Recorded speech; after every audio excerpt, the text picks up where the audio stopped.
Avunlegi la massa. Ay, ay, ay, ay,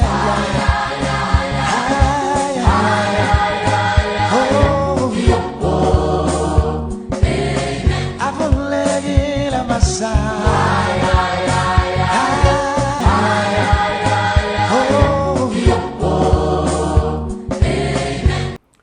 Mesdames et messieurs, bonsoir. Heureux de vous savoir encore là ce soir à l'occasion de cette autre édition de Tu dois comprendre avec la même thématique.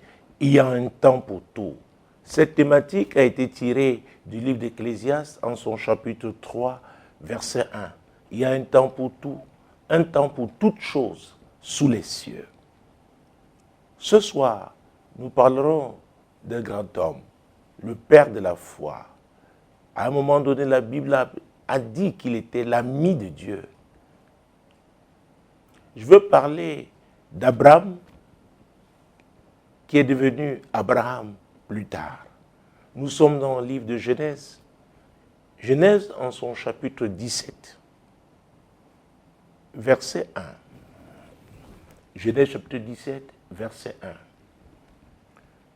Lorsqu'Abraham fut âgé de 99 ans, l'Éternel apparut à Abraham et lui dit, « Je suis le Dieu Tout-Puissant, marche devant ma face et sois intègre. » Oh, à 99 ans. Donc ça faisait 24 ans de marche avec Dieu parce que Dieu l'a appelé lorsqu'il avait 75 ans. Il lui a demandé de quitter sa patrie, de quitter sa famille, de quitter son peuple et de le suivre. C'était une marche par la foi.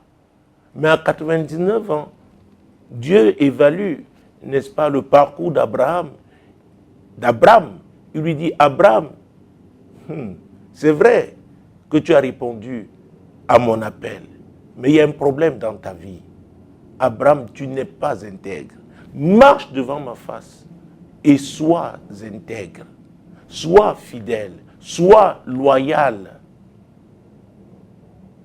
Persévère, n'est-ce pas, dans la probité morale. Abraham ne tergiverse plus. Moi, je suis l'Éternel, le Dieu fidèle. Mesdames et messieurs, Abraham, je l'ai dit, avait été appelé par l'Éternel lorsqu'il avait 75 ans.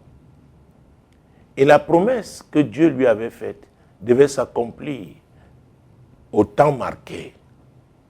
Donc il y a une période qui devait s'écouler. Il y avait des étapes. Et comme ce titre l'indique bien, en ce qui concerne cette thématique, il y a un temps pour tout, un temps pour toutes choses sous les cieux. Mesdames et messieurs, avant l'accomplissement des desseins de l'Éternel, il y a des étapes par lesquelles on doit passer. Et pour réussir, il faut l'intégrité. L'intégrité est essentielle, n'est-ce pas, quand on parle de la notion de temps. L'intégrité est incontournable. Abraham, marche devant moi, marche devant ma face et sois intègre. C'est très important. Je voudrais, vous qui me regardez à Solution TV, vous qui m'écoutez à Radio Solution, quel que soit le lieu où vous vous trouvez dans le monde, je souhaiterais que pendant cette édition, n'est-ce pas, vous méditiez particulièrement. Êtes-vous quelqu'un d'intègre? L'intégrité avec Dieu. Jésus a dit que celui qui persévérera jusqu'à la fin sera sauvé. Et la Bible déclare dans Ecclésiaste chapitre 7, verset 8 à sa partie A, « Mieux vaut la fin d'une chose que son commencement. » On peut bien commencer, mais mal finir. Et c'est l'intégrité qui vous aidera donc à bien finir. Au nom de l'intégrité, vous allez supporter les épreuves, même quand elles feront très mal à votre chair. Parce que vous aurez compris le sens de l'engagement. Parce que vous êtes entier, n'est-ce pas, dans votre marche avec Dieu. C'est très important. Ah oui. Il s'agit d'une vision que Dieu vous a donnée. Vous l'avez acceptée. Et maintenant, vous marchez, n'est-ce pas, vers l'accomplissement de cette vision. Il y a quelqu'un en face qui s'oppose, n'est-ce pas, à l'accomplissement de cette vision. c'est le diable. Jésus a dit dans Jean chapitre 10, verset 10 à sa partie A, le voleur ne vient que pour voler, égorger et détruire. Tout ce que le diable fera, ce sera pour vous décourager par rapport, n'est-ce pas, à la vision que Dieu vous a donnée. Oui, il va vous pousser à jeter l'éponge. Il va vous pousser, n'est-ce pas, à abandonner. Dieu, au temps d'Élie, lui avait dit, mange. Dieu avait envoyé son ange. Il lui avait encore dit, mange Élie, car le chemin est long. Ce n'est pas facile. Et quand Élie avait mangé, avait bu, il a marché pendant 40 jours. Mesdames et messieurs, ce n'est pas facile. Ce n'est pas facile. Vous savez, quand je commençais dans le ministère, j'ai écouté des prédicateurs enthousiastes. J'ai écouté des gens, n'est-ce pas, qui excitaient les émotions des gens, disant que quand on donne sa vie à Jésus, n'est-ce pas, on doit rouler, n'est-ce pas, sur le tapis rouge. Tout est beau dans le meilleur des mondes possibles. Eh, les amis, ce n'est pas vrai. Ce n'est pas vrai. Et je connais des gens qui ont jeté l'éponge parce qu'ils croyaient qu'il n'y aurait pas d'épreuve. Ils croyaient que ce serait facile. Ils croyaient que la grâce signifie tout simplement, n'est-ce pas, qu'on doit récolter sans avoir semé. Qu'on ne doit pas faire des sacrifices. Qu'on ne doit pas payer le prix. Écoutez, Jésus, qui nous a ouvert l'époque de la grâce, lui-même a payé le prix. Et c'est lui qui a dit, celui qui veut venir après moi, pas, oh mon Dieu, après moi, c'est-à-dire qui va suivre mon modèle, il devra se charger de sa croix. Il devra renoncer à lui-même. Ce n'est plus son ego. Non, c'est l'Éternel.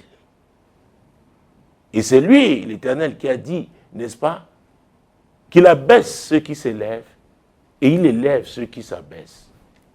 Et la parole de Dieu déclare, Dieu résiste aux orgueilleux, mais il fait grâce aux humbles. Mesdames et messieurs, réussir n'est pas facile. Ce n'est pas facile. Donc Dieu, qui s'adresse à son serviteur, à quelqu'un qui est devenu le père de la foi, à un moment donné de sa vie, il a eu à tergiverser. Oui. Revenons, n'est-ce pas, au chapitre 12, parce que les 3 premiers versets nous parlent de l'appel d'Abraham. Nous sommes toujours dans le livre de la Genèse, le livre du commencement. Genèse chapitre 12.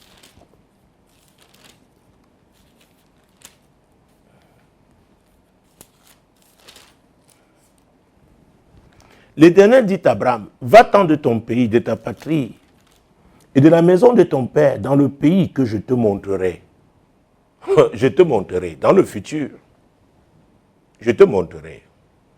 Beaucoup attendent de voir tout, que tout soit clair, de découvrir même les couleurs, la forme, avant de faire le pas de foi. Mais Abraham, dont il s'agit dans cette édition, à qui Dieu a dit, marche devant ma face et sois intègre, il a fait le pas de foi. Ah oui, parce qu'au verset 4, la Bible dit que Abraham partit avec son neveu Lot. Mais à un moment donné, il a fait face aux grandes difficultés. Et c'est toujours dans le livre de Genèse, dans son chapitre 12. Cette fois-ci, prenons le verset 10. Et il y eut une famine dans le pays, et Abraham descendit en Égypte pour y séjourner, car la famine était grande dans le pays. Il y eut une grande crise économique. Il y eut des problèmes. Abraham a dit non. Ça, je ne savais pas que les choses devaient être comme ça, que ça devait se corser, que ça devait être difficile. Abraham décide donc d'aller séjourner en Égypte, parce que le pays d'Égypte était un pays prospère à l'époque. À ce moment-là. Donc, il décide d'abandonner Dieu. Il dit, je vais me débrouiller. À vrai dire, la question devrait être de savoir, est-ce que c'est Dieu qui vous a donné ce projet? Cette vision dont vous parlez, vient-elle de Dieu?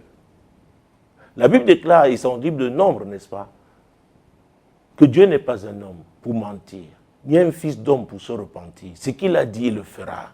Il le fera. C'est dans le futur encore. Il le fera.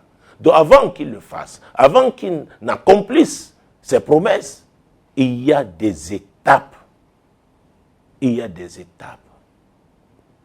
Je veux croire, mesdames et messieurs, notamment pour tous ceux-là qui sont convaincus que Dieu les a appelés, que Dieu leur a donné un projet, n'est-ce pas, et qui sont découragés, qui font face aux difficultés. Je veux croire que cette édition sera une édition particulière pour vous, pendant laquelle vous serez fortifiés. Parce que c'est la voix de l'Éternel qui retentit. C'est l'Esprit de Dieu qui vous parle. Et l'Esprit de Dieu est le consolateur. L'Esprit de Dieu, c'est lui, n'est-ce pas, qui fortifie. N'oubliez pas ce que Dieu avait dit, n'est-ce pas, à Josué, le serviteur de Moïse. Josué, mon serviteur Moïse est mort. Maintenant, prends le relais. Prends le relais. Et il lui a dit, fortifie-toi et prends courage. Avant que David ne meure, lorsqu'il a, n'est-ce pas, transféré la royauté à Salomon, il lui a dit, mon fils, fortifie-toi et aie bon courage. Ce n'est pas facile. Je ne sais pas qui vous a dit que c'est facile. Essayez de discuter avec les grands sportifs, des professionnels. Ils vous diront comment il faut aller aux entraînements, notamment ceux qui opèrent, n'est-ce pas, du côté du nord, dans l'hémisphère nord. Pendant l'hiver, il faut aller aux entraînements. Ah oui, il faut descendre dans l'arène. Ce n'est pas facile. Ce n'est pas facile. Discutez avec des grands artistes, ils vous diront comment ils prennent le temps.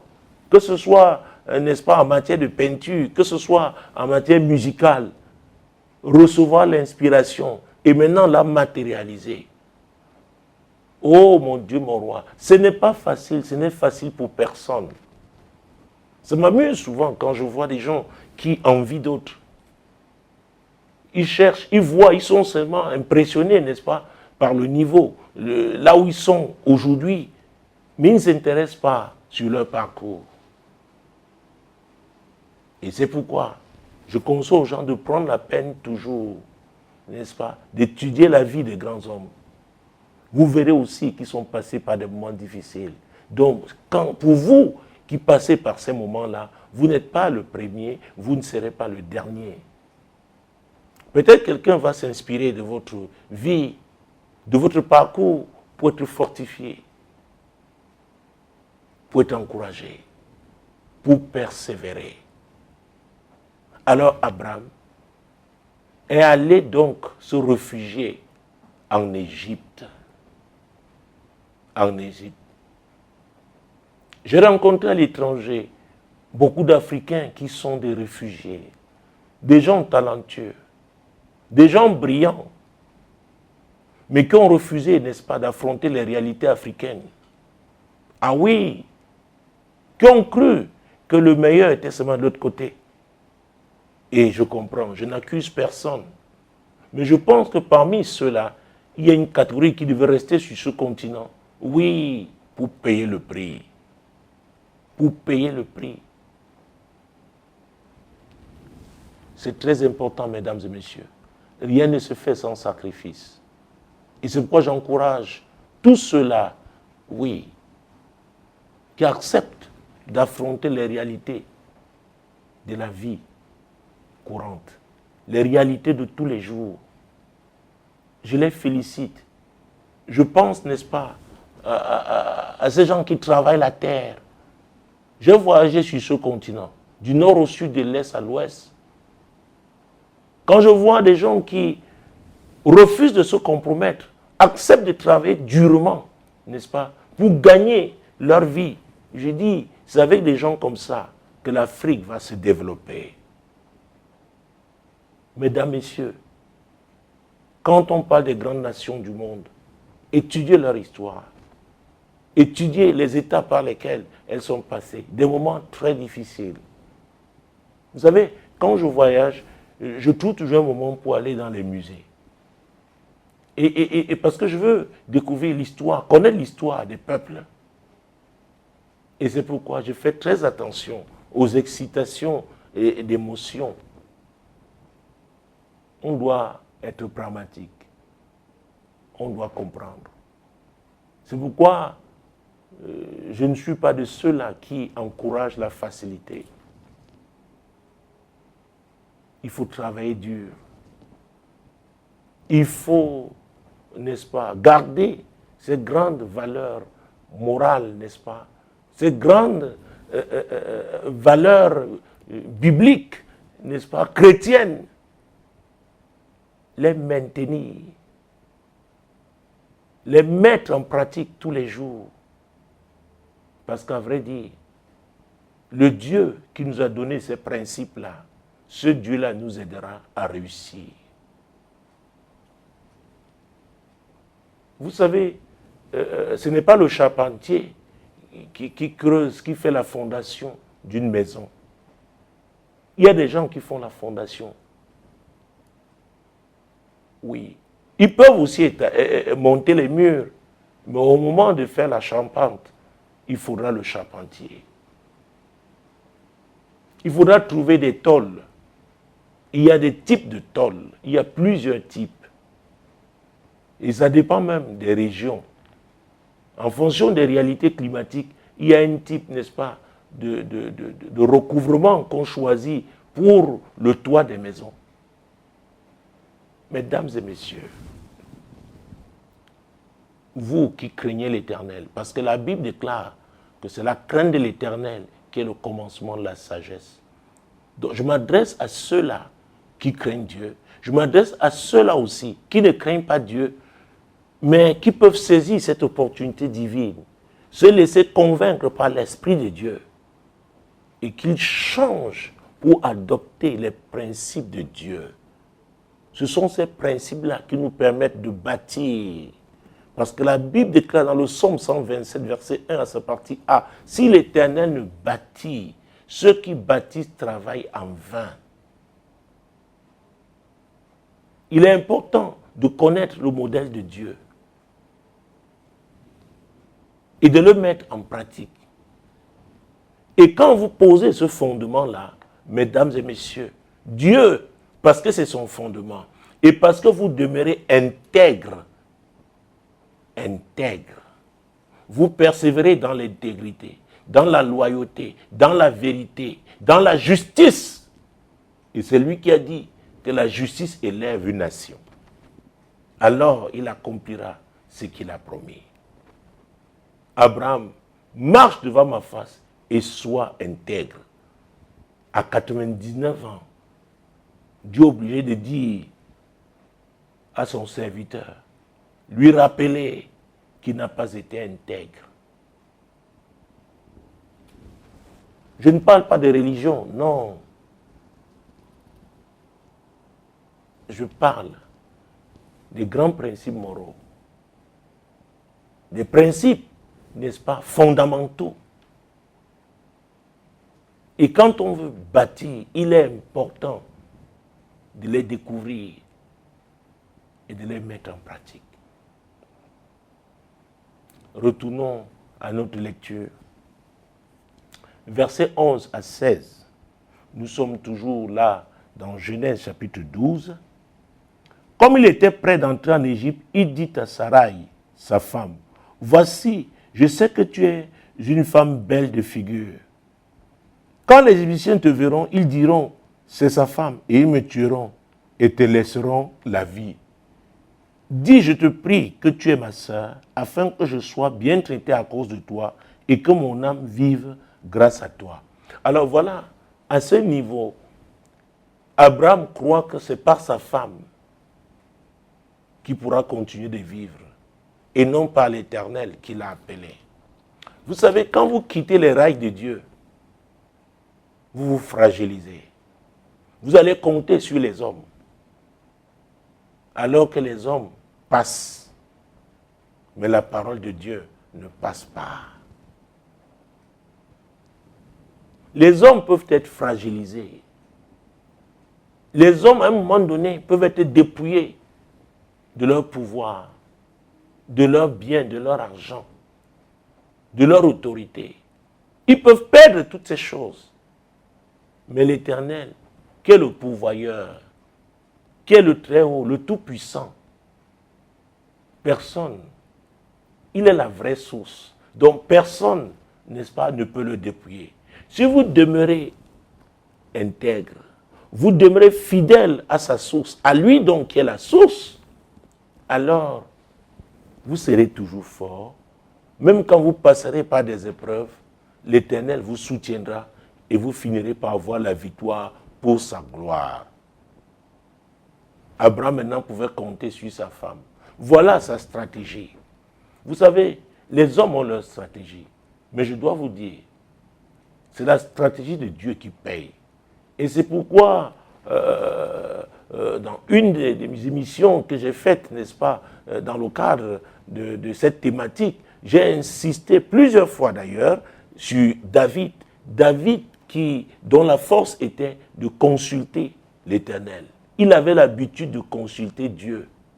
Parce qu'il savait qu'en fonction des étapes, en fonction des défis, Dieu avait, n'est-ce pas, des stratégies adaptées.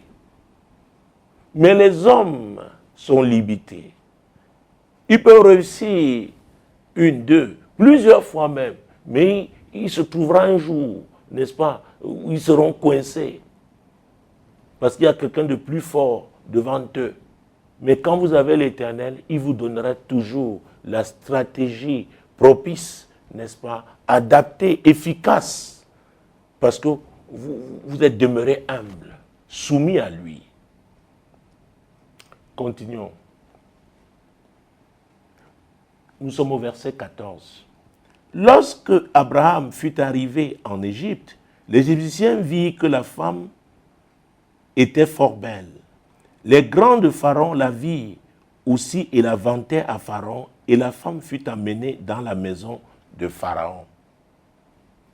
Il traita bien Abraham à cause d'elle, et Abraham reçut des brebis, des bœufs, des ânes, des serviteurs et des servantes, des ânesses et des chameaux. Écoutez, Abraham reçoit ici les biens matériels. J'ai l'habitude de vous dire que le diable donne, mais le diable ne peut pas bénir. Ce n'était pas Dieu qui avait donné à Abraham, et il ne pouvait même pas lui donner en Égypte parce qu'il avait abandonné. Il avait quitté les rails divins. Il avait quitté le sentier de Dieu pour se retrouver dans sa voie. Et il avait, n'est-ce pas, de grandes richesses, beaucoup de biens. Mais Jésus a dit, que servirait-il à un homme de gagner le monde entier s'il doit perdre son âme? Oui, ne vous contentez pas des biens que vous avez aujourd'hui. Comment finirez-vous votre vie? Où passerez-vous l'éternité? Parce qu'il y a un temps pour tout. Présentement, vous êtes sur cette terre, peut-être vous êtes très heureux. Mais il y a un temps aussi qui est le temps du jugement. Selon Hébreux chapitre 9, verset 27, il est réservé aux hommes de mourir une seule fois, après quoi viendra le jugement. Chacun de nous sera jugé. Donc il y a un temps pour le jugement. Et vous devez le savoir. Et à partir de maintenant, vous saurez dire, vous ne pourrez pas dire un jour à Dieu que vous ne saviez pas. Et c'est pourquoi Dieu a suscité ces médias, solutions, radio et télé. Radio et télévision. Pour que, oui, vous sachiez, pour que la vérité vous soit présentée et que vous fassiez votre choix. Allez-vous choisir de vous compromettre pour avoir les richesses de ce monde éphémère, ou alors demeurer intègre, demeurer fidèle, marcher dans la vérité, être épris de justice et vivre l'éternité avec le Seigneur. C'est vous qui devez choisir. Alors, à vrai dire, Abraham était malheureux avec tous ses biens. Il devait périr si Dieu le laissait dans cette situation. Dieu m'a envoyé pour m'adresser à vous aujourd'hui parce qu'il ne veut pas vous voir périr. Il ne veut pas que vous continuiez d'être séduits par les biens matériels seulement. Je ne dis pas que ces biens matériels, n'est-ce pas, ne sont pas nécessaires, mais ces biens matériels ne doivent pas nous dominer. Dieu nous les donne n'est-ce pas, pour qu'on le serve, pour qu'on lui rende gloire. C'est très important. Donc l'argent ne doit pas devenir ton Dieu. L'argent doit être ton serviteur. Ah oui. Continuons. Versets 17 à 20. Mais l'Éternel frappa de grandes plaies Pharaon et sa maison au sujet de Sarai, femme d'Abraham. Alors Pharaon appela Abraham et dit, « Qu'est-ce que tu m'as fait? Pourquoi ne m'as-tu pas déclaré que c'est ta femme? Pourquoi as-tu dit, c'est ma sœur? Aussi l'ai-je prise pour ma femme. Maintenant, voici ta femme. Prends-la et va-t'en. » Et Pharaon donna ordre à ses gens de le renvoyer, lui et sa femme, avec tout ce qui lui appartenait. Sans l'intervention divine, Abraham serait resté en Égypte et aurait péri. Parce qu'il y a une différence entre mourir et périr. Quelqu'un qui périt, à vrai dire, il va finir, il va passer l'éternité en enfer. Mais quand vous mourrez, étant disciple du Seigneur, vous savez, on enterre ce corps qui n'est qu'une coque, mais l'esprit retrouve le Seigneur. Et la Bible déclare, ah oui, il faudrait que vous le sachiez, la Bible parle de la résurrection. Au son de la trompette, les morts en Christ ressusciteront d'abord. Ah oui, c'est pourquoi les chrétiens, n'est-ce pas, sont un peuple, n'est-ce pas, qui a une espérance. L'espérance en Jésus. Tout ne s'arrête pas sur cette terre. Il y a un temps qui est le temps de la résurrection. Il y a un temps qui est celui de l'enlèvement. Parce que les chrétiens, au moment où Jésus reviendra, trouvera sur cette terre, ils ne mourront pas, ils seront enlevés. Après que les morts en Christ soient, n'est-ce pas, ressuscités. C'est très important. Encore une fois, il s'agit, oui, de prendre une décision, la bonne décision concernant votre éternité. Où passerez-vous l'éternité? Et si nous allons au chapitre 26, vous noterez, et je crois à partir de cette édition, vous pourrez comprendre pourquoi on peut trouver certaines tares dans une famille, pourquoi il peut avoir, une famille peut connaître, n'est-ce pas, peut faire les mêmes erreurs, il peut avoir des erreurs récurrentes. Pourquoi on peut retrouver certaines faiblesses, n'est-ce pas, dans certaines familles. Et là, nous sommes dans Genèse. Genèse, chapitre 26, verset 1 à 3. Il y a eu une famine dans le pays, outre la première famine qui eut lieu du temps d'Abraham. Et Isaac alla vers Abimelech, roi des Philistins, à Guérar. Vous voyez? Le même lieu, la même région, le même pays, le même royaume. Et il y a eu une famine du temps d'Isaac. Qui était Isaac? Isaac était l'un des fils d'Abraham. C'était son héritier. Voilà aussi un moment d'épreuve. Oui, avec Isaac. Lisons la suite. L'Éternel lui apparut et dit, ne descends pas en Égypte, demeure dans le pays que je te dirai. Séjourne dans ce pays-ci, oh mon Dieu. Je serai avec toi, je te bénirai, car je donnerai toutes ces contrées à toi et à ta postérité. Et je tiendrai le serment que j'ai fait à Abraham, ton père. Isaac ne commet pas la même erreur que ton père. Il y a des familles où les gens commettent les mêmes erreurs. C'est pourquoi j'ai l'habitude, n'est-ce pas, de parler de racines. Les gens commettent les mêmes erreurs. Donc, Isaac, face à l'épreuve, la même épreuve que son père avait eue, il a voulu faire exactement comme son père. Ah oui. Il y a un temps pour tout. Mais avant l'accomplissement, là, il y aura des épreuves. C'est valable pour nous tous. Sur cette terre, Vous ne pouvez pas réussir sans épreuve. Même si vous héritez, n'est-ce pas, de grandes richesses, en votre temps, vous aurez des épreuves. Et vous devez faire face à ces épreuves. Et je suis là pour vous dire, la victoire sur les épreuves, on ne l'obtient qu'avec Jésus. On ne l'obtient qu'avec l'Éternel. On ne l'obtient qu'en appliquant les principes de Dieu. On ne l'obtient qu'avec la crainte de l'Éternel. C'est très important. Vous pouvez jongler pendant un temps, mais croyez-moi, oh, le diable qui sait être téméraire. L'apôtre Pierre disait dans 1 Pierre chapitre 5 verset 8 que le diable rôde comme un lion rugissant, cherchant qui dévorer. Donc il est toujours là en train de rôder. Il rôde, il ne peut pas dévorer tout le monde, il ne peut dévorer que ceux qui lui donnent accès, c'est-à-dire ceux qui violent les principes de Dieu. En violant donc ces principes-là, vous ouvrez les portes royalement au diable. Et il va entrer, et parce qu'il est le dévoreur, il va s'aimer les troubles. Il va détruire. Ah oui. Et c'est pourquoi donc Dieu avait dit à Abraham, Abraham, marche devant ma face et sois intègre. Abraham, ne cherche pas à t'aider toi-même. N'utilise pas ta femme. N'utilise pas tes amis. Compte sur moi, je suis l'Éternel, le Dieu fidèle. Persévère, Abraham. Et Jésus l'a dit pendant son ministère terrestre. Celui qui persévérera jusqu'à la fin sera sauvé. Ça veut dire quoi? Aura la récompense. Aura sa couronne. Celui qui persévérera.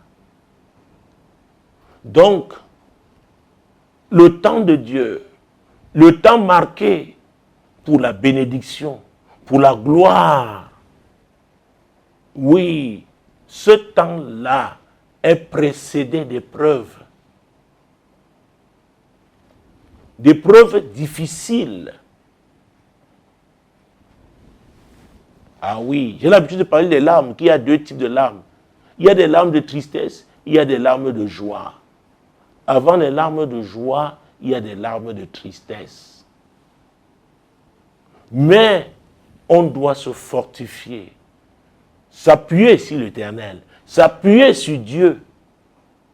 Il est la seule source crédible. On ne doit pas chercher les voies humaines. On ne doit pas aller chez le diable, parce que beaucoup vont chez le diable. Ils vont faire des pactes avec le diable. La Bible dit qu'il est le père du mensonge. La Bible déclare qu'il pêche depuis le commencement. Et toujours dans la Bible, il est dit qu'il a été précipité. Oui.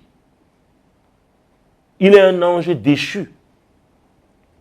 Mais Dieu déclare qu'il a créé l'homme à son image et selon sa ressemblance. C'est très important. Donc, l'homme, s'il est fidèle à Dieu, s'il se confie entièrement à l'Éternel, le diable ne peut pas avoir le dessus sur lui.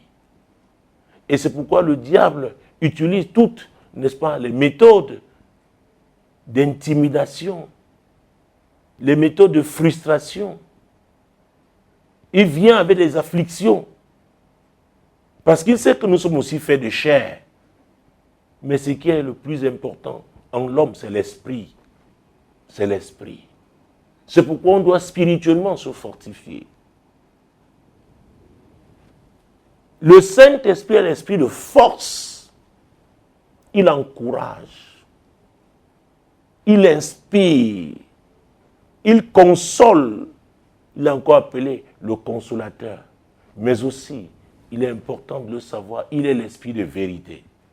On ne peut pas choisir le mensonge et s'attendre à être conduit par le Saint-Esprit. Ce n'est pas possible. Donc quand vous choisissez le mensonge, la ruse, la séduction, cela veut dire que vous avez choisi le diable et c'est lui votre maître. Et comme lui, il a été précipité, alors vous appelez à mal finir. Vous allez échouer. Jésus ne veut pas que vous échouez. Jésus veut que vous réussissiez. Et c'est pourquoi il m'a envoyé. C'est pourquoi il s'adresse à vous, n'est-ce pas, par cette émission. Pour vous dire, tenez bon. Tenez bon, soyez ferme avec ces grands principes moraux. Ces principes qui tirent leur fondement dans la parole de Dieu. Tenez bon. Vous pouvez ne pas avoir grand-chose dans vos poches. Mais si Dieu est pour vous, et c'est ce que la parole de Dieu déclare, si Dieu est pour vous, qui sera contre vous? On peut être contre vous pendant un temps, mais si vous demeurez ferme avec l'Éternel, il vous donnera la victoire. Il vous établira, n'est-ce pas, au sommet de votre montagne, parce que c'est lui qui vous a promis cette montagne, et c'est lui seul qui peut vous conduire au sommet, à son sommet. L'Éternel est fidèle. Il est fidèle. On ne saurait être son disciple et oublier, n'est-ce pas, d'être fidèle. Nous devons être fidèles. Dans le livre de Daniel, il est dit, ceux qui connaîtront leur Dieu agiront avec fermeté. Oui, la fermeté dans l'amour. La fermeté dans le pardon mutuel.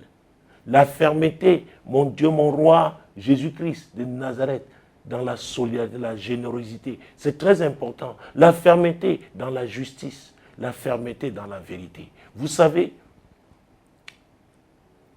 les grands amis, les grandes familles ne peuvent véritablement aller loin ensemble que si ces amis-là peuvent se parler dans la vérité. Utiliser la vérité pour se parler, pour échanger. Oui, c'est possible quand les gens comprennent qu'il y a des principes, n'est-ce pas, divins qui sont incontournables, qui doivent être, n'est-ce pas, des garde-fous permettant de réussir pour la gloire de Dieu. Demeurez bénis sur Solution TV et Radio Solution Shalom.